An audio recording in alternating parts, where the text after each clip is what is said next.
Hello friend, good morning সবাইকে।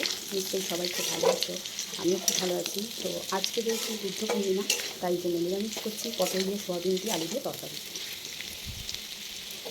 তো এগুলো সব হালকা হালকা করে ভেজে নিলাম।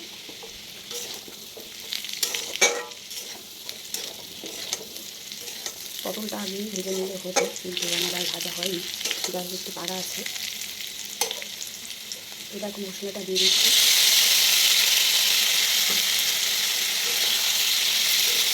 আদা, টমেটো আর একটু পোস্ত দিয়ে আমি মশলাটা করেছি। মশলাটা ভালো করে কষিয়ে নিতে হবে, তাহলে রান্নার টেস্টটা খুব ভালো।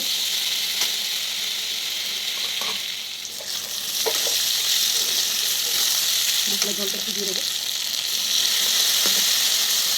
আর এখানে আমি একটা ভাজা মশলা করে রেখেছি, এর মধ্যে দেওয়া আছে ধনে দিয়ে দিয়ে আর নুন, আর এখানে একটা কাঁচা লঙ্কা। এই মশলাটা আমি দিয়ে দিচ্ছি।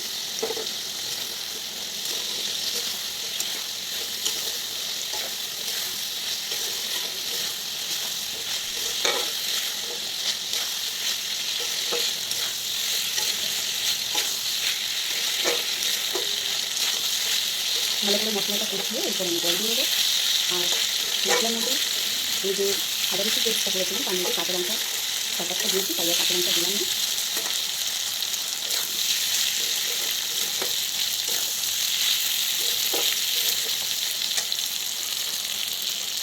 দিয়ে দিলাম সামান্য নুনটা, এরপর আমি জল দিয়ে দেবো।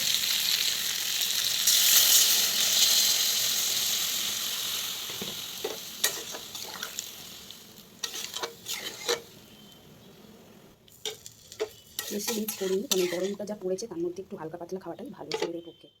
তো দেখো বন্ধুরা, আমার তরকারিটা রেডি হয়ে গেছে। তো দিয়ে দিলাম সামান্য একটু মিষ্টি, দিয়ে দিলাম সামান্য একটু গরম মশলা।